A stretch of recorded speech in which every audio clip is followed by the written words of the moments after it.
Hello, and welcome to the We're Not Stumped Podcast. I'm your host, Mike Boland, and I'm a congenital amputee of the right hand. In this show, I will interview other amputees and allow them to tell you their incredible life stories.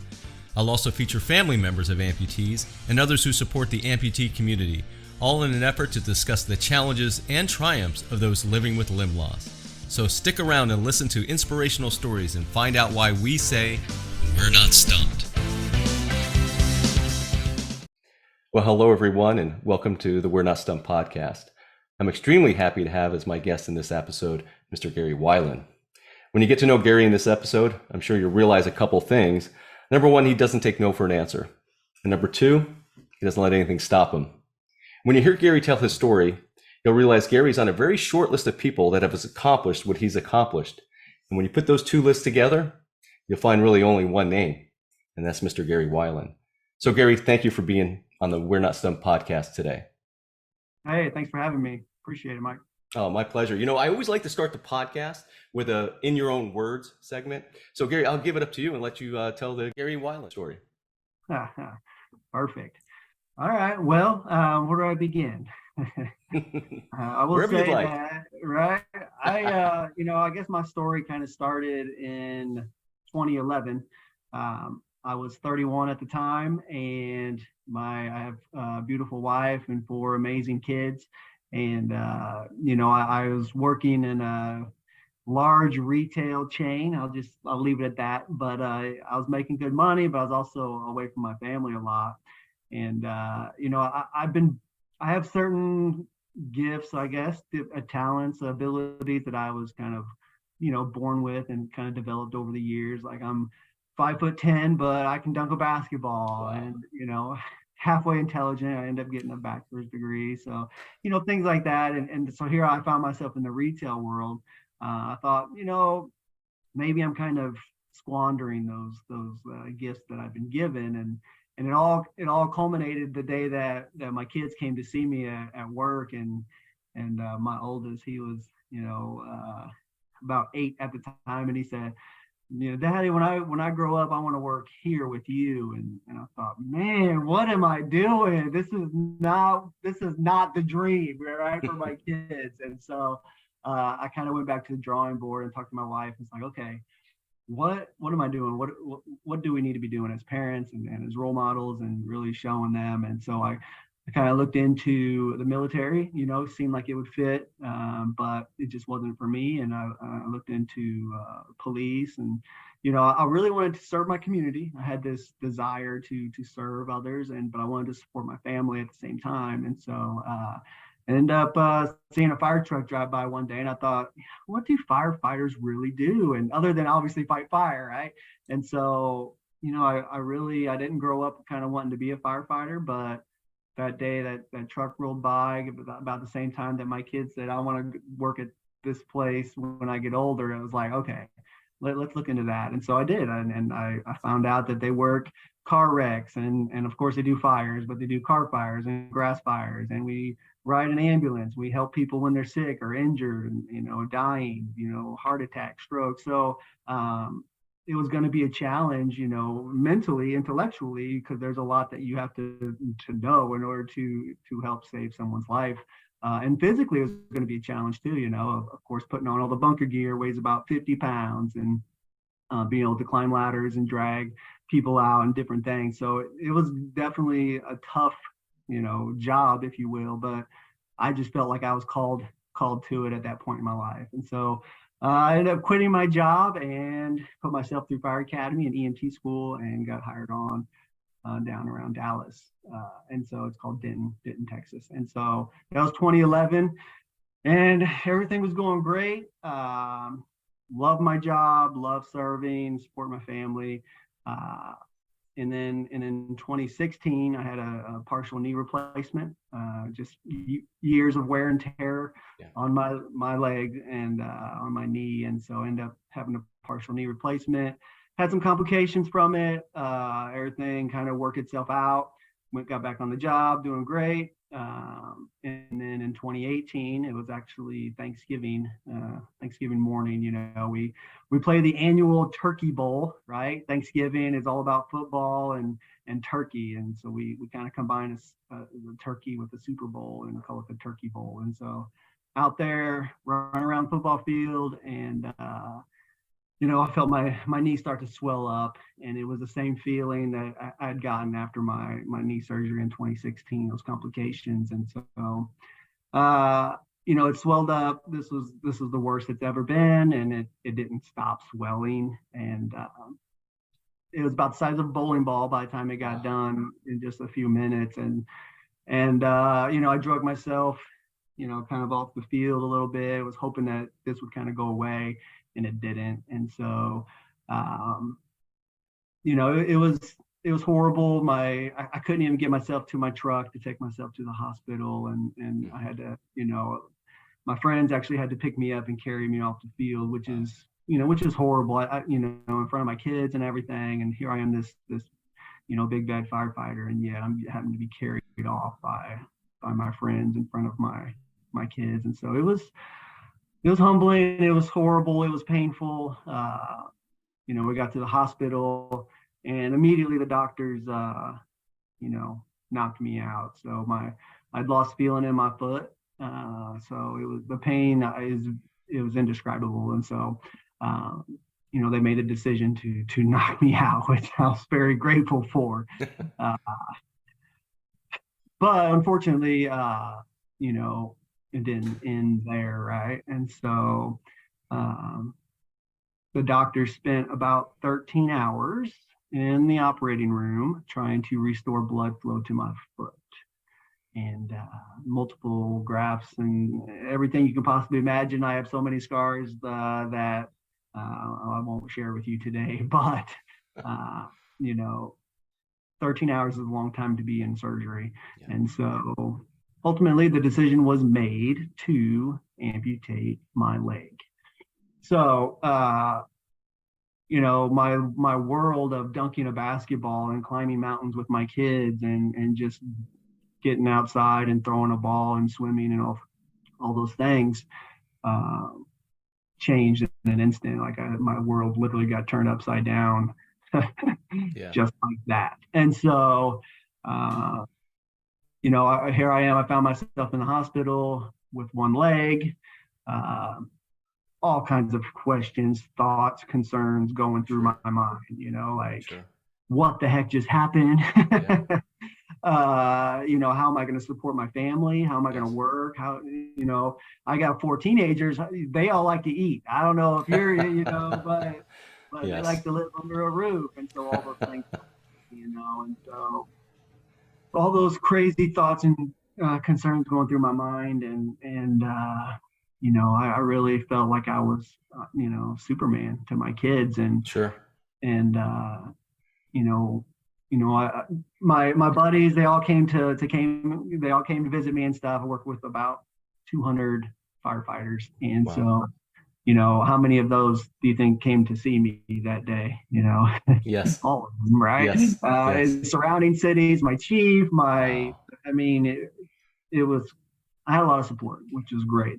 And I think the reason they came to see me, obviously, was to see me and wish me well. But I think part of it was disbelief. Like they could not believe that Gary Weiland was an amputee now, because they knew my lifestyle. They knew how active I was. And I think part of it was they needed to see it for themselves. Like, there's no way this is happening, And so it was rough. Had multiple conversations. I guess I was pretty out of it. All these people came to see me, and they still talk about it today. They're like, "Remember that conversation?" I'm like, "No." But my wife, she took some pictures along the way, and so it's cool to be able to look back on all those. And there's specifically one picture that she took where all 4 of my kids are looking down at me, in the bed, and I vividly remember that conversation, and I vividly remember all their little faces, and it's horrible to think about it, because they looked at me like I was the most pathetic thing they've ever seen in their life. And so that was hard. They've never looked at me like that before. Yeah. Their Superman dad just took a big dose of kryptonite, right? Yes. That is so, So, yeah. you That's got to be know, tough. it was tough. It was tough Yeah. mentally, to really understand what was happening in that moment. Um, but looking back, I will say that I am grateful for that moment because it ended up being a defining moment in my life. And we all have these defining moments, Yeah. Mike, where we look back and say, okay, I made this decision and my life went this direction, or I Yeah. made this decision and my life went that direction, good or bad. Those defining moments, kind of dictate, where the rest of our lives, go. And so I vividly remember that moment thinking, they will never look at me like that again. And so I don't know how I'm going to do it, but I'm going to be the very first firefighter amputee in the world. And so, Wow. Once I made that decision, lots of things started changing, my perspective, my attitude, how I saw the world, and, my thoughts, everything just kind of changed, where I was very, very, doom and gloom, which is all very, real and as far as, there's no reason not to think that way, Sure.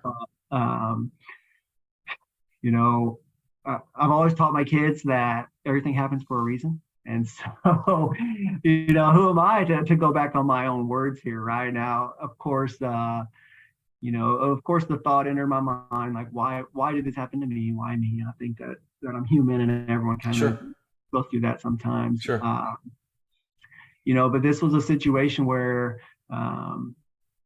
it allowed me the opportunity to walk the walk and not just talk the talk. You know what I mean? And we're a very faithful family. We believe that things happen for a reason. And so it's so hard to have that perspective when you're going through some major adversity, when some major tragedy hits your world. I think that that's the hardest part, is to say, yeah, everything happens for a reason. It doesn't have to be it doesn't have to be positive in the moment, but if you can have that perspective, I think it changes the way you see things and how your life moves forward. And so, another thought, once I started thinking positively like that, another thought entered my mind, and which is I really like to share, is that, instead of saying, why did this happen to me? I kind of like to think, why did this happen for me? That's a great perspective. It is, and it's helped me a lot, because then I think, okay, so how can I use this situation to help others? So yeah, maybe this did happen to me, but maybe it also happened for me, and not just for me, but so that I can help others go through some major adversity in their lives as well. And you're certainly doing that. Yeah, I'm trying. Well, I tell you though, when I hear your story and hearing it directly from you, it seemed like that happened in very short order. Here you are playing football to and I have to ask you this question. Were you part of the decision of the amputation, or is that because you said you were out for quite a while? So I'd like to understand that as well. Yeah. So I was part of the decision. They tell me. So yeah. I don't really remember it. But they do say that I was awake. I was talking to the doctors and stuff. And so, but I don't recall that. Sure. But they do say that I was involved in that. I made some decisions that said, let's amputate it and well, some of these are life-changing, life-saving measures that you have to go through, and I think that's exactly absolutely. And certainly with your family there, and you said obviously have a very strong family, they're helping you guide you through those types of decisions. Yep.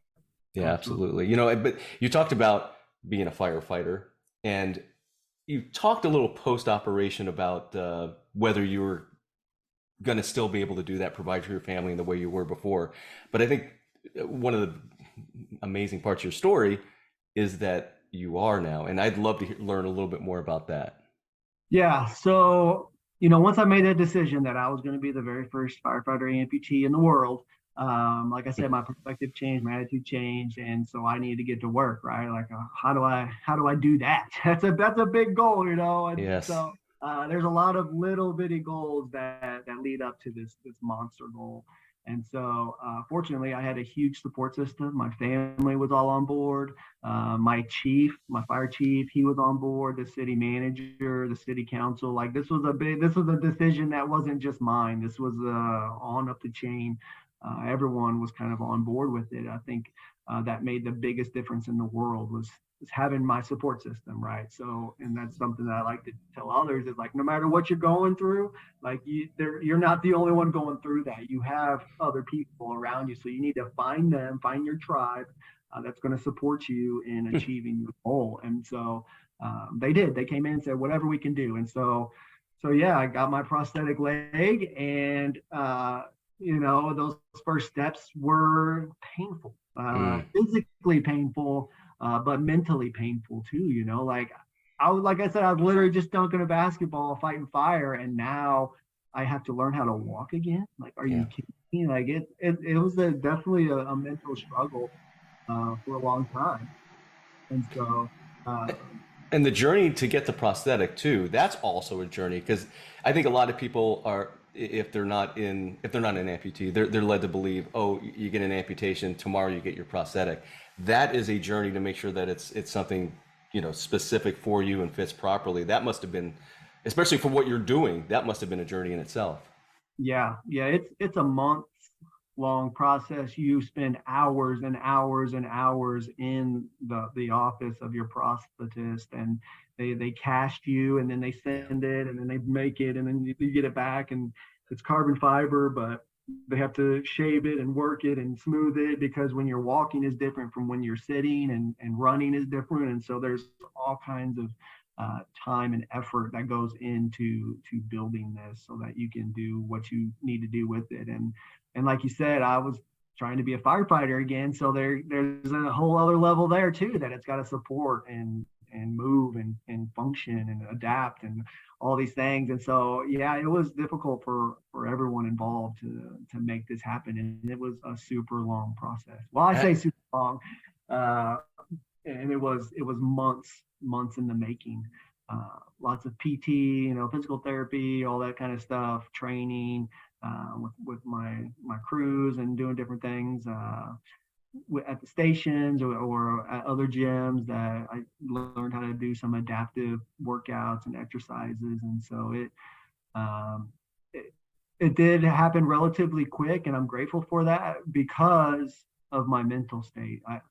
I losing a limb is like losing a very close family member. Like, there's a grieving process there that you go through, and I am just blessed, I guess, and fortunate that I was able to like accept it so early on. In my mind, as much like the first couple months, like I was watering my leg every day, getting it in the sun, hoping that thing grew back. But guess what? It wasn't going to grow back, right? And so for me to be able to accept the fact that I can't change this, I can't change the past, but I can absolutely decide what my future is going to be like, and it's all up here. And so, if I was having a bad day mentally at home, how do you think my family, what do you think the family was doing? Do you think they were having a bad day too? You better believe it. But if dad was having a positive, good day, the whole aura, the whole, person, everything at home was going great, So I learned that really early on too. And so I had to decide, and it's so important that this is a decision, how we perceive our situation absolutely is our decision. And so it's interesting. I'm sorry. No, that's just something that I really like to hammer home when I go and speak at schools and businesses, is we get to decide how we act and what we think. Yeah, in a previous podcast, I had a gentleman named Dan Moses on, and he lost both of his legs through diabetes. And he said something very interesting that parallels what you're saying. He said it starts with you, and and when he's saying you internally, and it seems like that's a very similar story to what you are talking about. Yeah, and I think that, it's not just an amputee thing. Like I Yes. said, it correlates to your personal life, relationships, Yes. kids, even into business. Yeah. It's your why. It's your purpose. You have to really define who you are, as a person, because guess what? We all face adversity. But how you respond to that adversity determines your character. And it absolutely starts with you and your why and your purpose. Absolutely. You talked about family. Yeah. You even talked about a limb, losing a family member, but you talked about your personal family, but you also have your work family when it comes to your fellow firefighters. How were they both instrumental but also welcoming when you came back? Yeah, the fire family is a little bit different, right? So let me just say this: I'm laying in the hospital bed, my leg freshly cut off, and a couple guys from work come in. One of them with a soccer ball and throws it at me, and of course I catch it. And he says, "You ready to go play some soccer?" So there's that. Well, what's great about that story? They obviously knew you well enough to know. Maybe I don't know whether you knew at the time, but although you said you knew you were going to do it, they knew you were going to do this again. Yeah. That's a great story. Yeah, right. So yeah, I could take that either way. I could have been very upset with them, right? But you gotta have a little thick skin if you're gonna work in the fire service. Like we are 100% family. We give each other a hard time, but you better believe that we will risk our life for our brothers and sisters. Like we will do everything we can to pull them out or anyone else, and so that's what we do. But it's awesome. They support me 100%. That of course with a couple hundred people that are involved, you're going to have different personalities and some naysayers or whatever. But so there might be a couple that are like, I don't know about this. But I will say that those are few and far between. Everyone is super supportive of me and my goals and did everything that they could to help me. And so I'm very fortunate in that. And how long have you been back, for a lack of a better term? Yeah, so my amputation was right there a couple days after Thanksgiving in 2018, and it did take 10 months and 6 days, but who's counting, right? It was 10 months and 6 days after my amputation that I was back on the rig, full duty, no restrictions. Same job as before. Honestly seems very quick. That's crazy. That's fast. Yeah, it's super fast. So in my mind, it took forever, but sure. Looking back, of course, it's all relative, and that was crazy fast for me to be able to do that. And so, very fortunate, still a firefighter to this day. Fantastic. And you said something I was going to ask you, but I'm glad you said that. I had never heard of this before. We met at the Amputee Coalition event a couple months ago, and you'd share some of your story, and I had never heard anything like this before. So obviously, it's never happened before. So congratulations, that's quite an accomplishment. Yeah. So I will say that I wasn't the first amputee firefighter. So that was in my mind because I didn't know any amputees. I didn't know any firefighter amputees. I'm like, I'm going to be the first one. And then as I went through my journey of this, my story kind of went out to the world. Sure. And I actually got a lot of support from people all over the world saying, what can they do to help and different things. And then I ended up finding a firefighter in Ohio that said, hey, man, I went through an amputation. I got back on the job too. What can I do to help? And so me and him became good friends and ended up finding about half a dozen others around the world that have made it back to full duty as an amputee. So there's not a lot of us, but there are some. And so it's like, hey, okay, I'm not going to be the first one. So what do I need to do? Yeah. So I didn't have to, create the wheel there, if you will. They had it started, and I was able to adapt and make it happen. Well, like I said earlier, I mean, the list is short, and when you combine the list with something else that you did, that people can find this on YouTube, American Ninja Warrior, amazing. Talk about that. Talk about that experience. What an experience. Holy cow. It was amazing. You send in a video application. And and I did that, and a month or two goes by, and I got an email back saying, hey, we like your story. We like what you're about. We really like your mantra of adapt and overcome, and we want you on the show. And so I was like, yes. And so they treated me like royalty. They treat everyone like royalty. It is truly awesome. Being I'm in these ninja leagues, and I travel all over the country, and that's what kind of started it. Is these leagues, and I actually made it to Las Vegas and for the finals and all these cool things, and then that led into the show. And so going down there to San Antonio was honestly like overwhelming. Like it was amazing, like super intimidating being up there on the big stage. And my goal was to going into it was that I want to share my story. I want people to know that we can do hard things, as long as we don't give up. We got to keep moving forward. We can adapt and overcome. And so my purpose was to get on the big stage and share my message of hope and perseverance to the world. And so when I got there, I'm super competitive. And so things kind of changed. Things kind of changed on me. And so I was like, I got to win. I got to hit that buzzer. All that competitiveness kicked in, and I was stressing out. I was freaking out, and I had two of my buddies that came with me. And the night before, we went out to eat, and I'm like, okay, I got to really focus. I got to dial in. I got to make sure I hit that buzzer.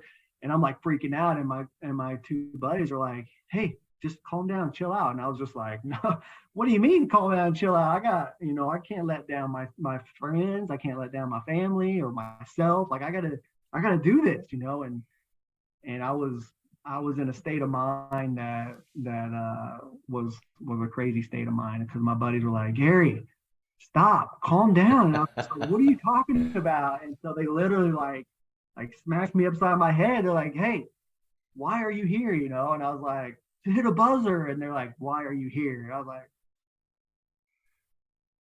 why am I here? And they said, hey, you're here for a bigger reason, right? A bigger purpose. And I was like, you're right. And so once they said that, it was like, it's not about the buzzer. It's not about winning $1 million. It's literally about helping, build some mental strength in this country and our next generation of like being able to overcome adversity. And I thought, oh, you're right. Like as great as it would be to hit a buzzer and move on and possibly win this whole thing, like they're right. This has a bigger purpose. This is bigger than me. And so it totally changed my perspective. It changed my attitude. As you saw on the show, I went out there really enjoying the moment, and really living in the moment, and really I loved it. It was great. It was intimidating and overwhelming, but to see my friends and family and the big screen and the fans and everything, it was truly amazing. A once in a lifetime experience. It was really cool. I can only imagine. And I think you hit a bigger buzzer by what you did and the whole story that led up to it. And you said a couple things as you were describing it, and then you kind of leaned back, and I saw a little logo on your shirt, adapt and overcome. And I know that's, let's take a look. I love that. I think that's fantastic. So tell me about that. I know it's a business that you have, meaning a business, but I mean, it's something, it's part of your mantra, but also you have apparel around that. If you don't mind describing that for us. Yeah, that's great.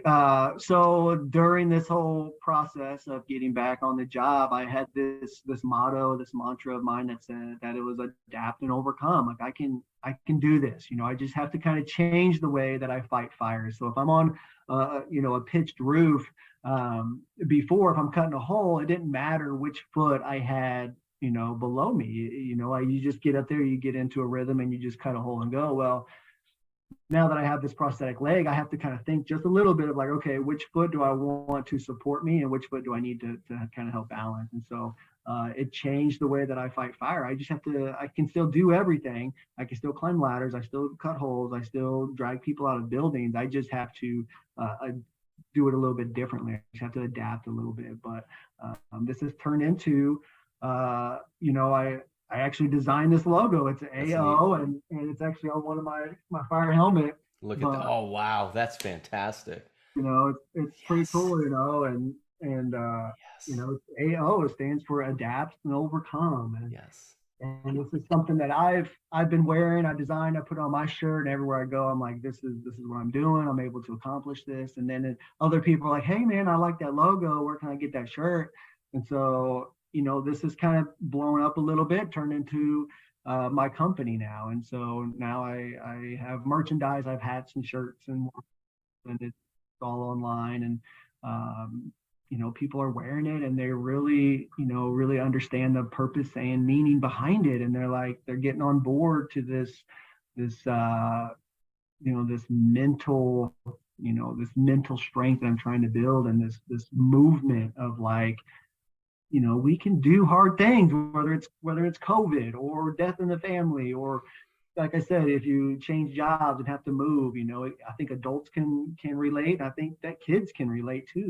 They go through hard things too. With Yeah. friends and different things at school. It's like, if we could put this logo on, wear this AO, it's like that actually has a purpose and meaning behind it. Whereas other logos from these other brands, maybe they don't necessarily have that purpose and meaning behind it, Yes. whereas you can say, hey, I like this. That's what I'm hoping. I'm hoping people understand it, and get on board with it. And it's not like, it is a company, of course, and I travel and I speak and do all this stuff, but it's not about the money. It truly isn't. Like, I'm a firefighter. I work and support my family, but if I can just help someone, get through some major challenge and obstacles in their life, then it's all worth it. Well, and as you talked to me, adapt to overcome. The logo, the whole saying, it means something. But number two, I saw that something you did recently, that you, with your company, sponsored a disc golf event for wounded warriors. So there's some really good things coming out of your company. Yeah, it is. I've been having some really awesome opportunities like that come up, and my heart, of course, was with vets, wounded Sure. warriors, kids. These the people that I think really, can gain something from it. But I think it is for everyone. But yeah, I really enjoyed it. We went and played a little disc golf, and these guys are pretty good, and Yeah, I wouldn't it's be good at just, that. yeah, they're people just like we're people. It's fun. It's Yeah. exciting that this is starting to kind of make some waves in the world. Yes. Ninja. There's some pretty cool opportunities coming up with Ninja, with AO, and Ninja's looking Nice. at becoming an Olympic sport, and so they're looking at some sponsors, and I've got some opportunities there, uh, Fantastic. which is cool. And yeah, well, I'm just kind of seeing where it goes. I'm trying to really just do the most good in this world, um, while I can. You never know what life is going to throw at you, and so I think that whatever life gives you, you can make the best of it, and help others with it. And so that's what I'm trying to do. Well, I'll tell you what, listen to your story. It starts, it just gets bigger and bigger. But one of the reason why I bring this up, one of the coolest things that I saw about you is you're an author as well, and you write children's books. And I think there's three in the background right now. Tell me Yeah, more about that. That is so neat. yeah. So when I got back on the job, of course, I made the news, and it kind of went all over the place. And people were like, "You're an amputee firefighter," and so I was like, "Yeah, this is awesome." And so a bunch of teachers actually started reaching out to me and saying, "Hey, my students could really, learn a lesson from you. Would you mind coming and speaking to my classroom?" And so I thought, absolutely, when and where. And so I did. I started going classroom by classroom, and speaking, and I fell in love with it. And I had this message for kids and everyone, that like, we can do hard things, right? As long as we don't give up, we have to just keep moving forward, one step at a time, no matter what that step looks like, right? And so you know it's kind of crazy, but I wanted to share with the world, and thought, how can I do that? Going, classroom by classroom was great. I get that personal one-on-one stuff, but I thought, how can I really get it out there? And it just kind of hit me one day to write a children's book, and yeah, I've got them up here now, but I did. I wrote the first book. It's called Fisher's Accident. This firefighter named Fisher. And this story is going to blow your mind, right? But it's about a firefighter, and he gets hurt on the job and ends up having to get his leg amputated. And with the help of his friends and family, he's able to learn how to walk again and run again, and eventually gets back to being a firefighter again on one leg. And so when I first started writing this book, it was kind of a twofold mission. Number one was to take the shock factor away from from kids, but at the same time adults too, because when I'm out in public at like the grocery store or the ball game, and I've got shorts on, my leg is very visible. And so I noticed that a lot of kids, when they saw me, would be like, yeah, they're staring. Yeah, I do know. I do know. Yeah, you're very familiar, right? And so, it wasn't a big deal to me because of my perspective and my mission in that I want people to ask me, I want to draw attention to it so that I can tell them, hey, this was horrible. This was a tragedy, but I'm still moving forward. I'm still able to live a great life. It's all about our perspective and attitude. So I'm able to share with them my message of hope and grit and determination and just being able to do hard things. And so my attitude and perspective is a little bit different. But most amputees, including myself, unless they're born with it, like you, but having a body part amputated is like the worst day of your life. In a lot of ways, it was the worst day of my life. It took away a lot of my physicality. It took, my identity, who I was. So a lot of people, it's their worst day, right? And so they don't want that attention. They don't want people seeing them and staring and asking them what happened, right? There's a lot of people that say, oh, you start a conversation and they're like, oh, do you mind if I ask you what happened? To me, I don't mind, but I'm very few and far between. There's 90% of amputees don't want you to ask them because guess what? You are asking them about the worst day of their life. You know what I mean? And they don't want to be reminded of that. So if I can take that shock factor away where they're like, oh, look, that person's just like Fisher. And then they can just keep it moving. They don't feel like so compelled to ask them what happened because they've seen it before. They're not shocked. And so they can say, oh, something happened, but they're still living the life, Yes. So that was my first goal, is to kind of public awareness, right? A little public service announcement, is to kind of take that shock factor away. And number two is, of course, to show kids that, this, of course, is a story and it's something horrible that happened, but it's very real. And guess what? A good ending happened, and it's not just a story, but it's actually similar to a real life person. So on the back of the book, it's got me and my story, and they can read the story and be like, oh, this is great. We can do hard things, but it's just a story. And then they flip it over and they say, oh, wait a minute, there's an actual firefighter amputee? No way. And then hopefully they can relate it to their personal life and say, okay, so he actually did go through this and he is able to overcome that. Okay, well, maybe, when Johnny gives me a hard time at school, maybe we can work something out with this. You know what I mean? And so that's kind of the second goal, is to just show kids that, hey, we can do it. We can get through whatever we're going through as long as we don't give up, So. And is there 4 volumes right now, or 4 books? Or there is. The first book had a good response, and so it led to the second book, which is Fisher finds a friend. And so he's back at work as a firefighter amputee, and he's working a car wreck and right in front of the animal shelter. And there's a little puppy in there, and she she looks pretty sad. So he goes in to see why she's so sad, and of course realizes that she only has 3 legs. And so nobody wants to take her home because she looks a little different, right? And she's going to be a lot of work, and so no one wants to adopt her. Well, Fisher, he kind of relates to her and says, okay, I'm going to take you home. So he adopts her, and then soon gets her home and realizes that she can do anything that a 4-legged dog can do, but maybe even faster and better. And so they're creating this bond. And so it's kind of led into books 3 and 4, They go camping and they go to the circus and they learn about fire safety and how to act during emergencies. And there's, all kinds of cool things happen and they're on adventures. And the goal is to, show, these books is like the main characters look different, right?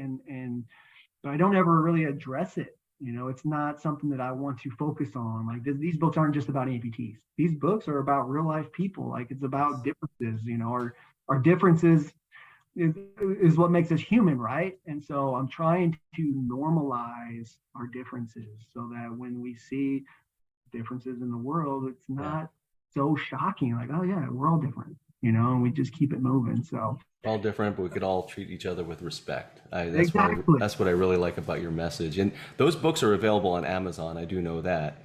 Yes, sir. Yeah. Yes, sir. They're on Amazon.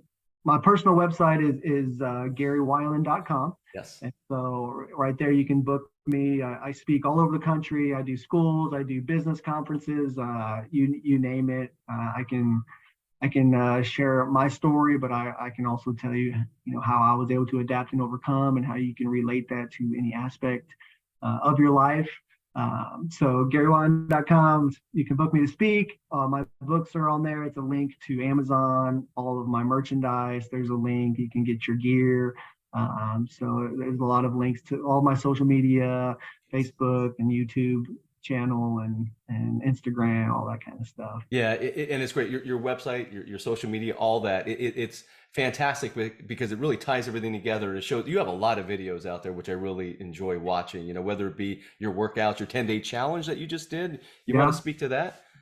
Sure. I just did a 10-day challenge. I wanted to sell 10,000 pieces of merchandise in 10 days. So I was looking at 1,000 shirts or hats or, in a day for 10 days. And I didn't quite reach that goal. I didn't even get up to 9,000, but that's okay. It's bigger than that. It's about getting this message out to the world and as many people that are getting on board. It's very humbling. I love it. I'm grateful for this opportunity to share my message and to hopefully change lives and to really inspire and encourage other people to be the best that they can be and to utilize the gifts that they've been given, and maybe even recognize some gifts that maybe they didn't recognize as gifts before. Because I will say that losing my leg was absolutely horrible. Okay, there's no doubt about it. I had a perfectly good life going before, but since my leg was amputated, I can say that this has been a gift, and because of that and my perspective and attitude, I've been able to use it to help a lot of people physically and mentally. And so I wouldn't have said that day I was laying in the hospital bed, but today I can say that it truly has been a gift, because I could have died. There was many times during that operation where my life was on the line and I'm alive, and that's a gift, right? And so if we can see it that way, then we can. There's nothing that can stop us from achieving our goals, man. It's pretty empowering.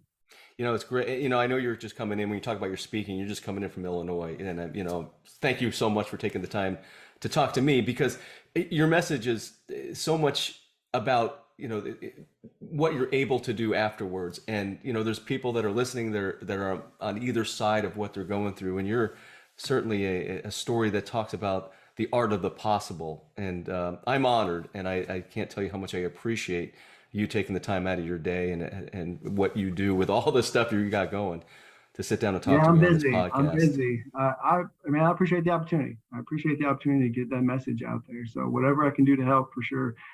That flying all around this public library up in Illinois, they bought 50 of my books and distributed it to all these kids, and I was able to speak and share, and it's surreal, really. When I first started writing these books, it was like, man, how cool would it be to read my story in front of a crowd and of kids and then share my personal story and let it really come to life and personalize it. And now that vision is coming true. It's happening, and it's surreal. It's humbling. I'm very grateful for it, and it's exciting. I get to sign these books, and they're all excited, and I'm excited, and I really feel like I'm doing some good, and I'm very, very fortunate to be in this situation right now. Well, you're definitely doing good. And again, taking the time out of your day to come talk to me on the We're Not Stumped podcast, I very much appreciate it. So Gary, I've taken a lot of your time. Thank you so much for being on. All right. Thank you, Mike.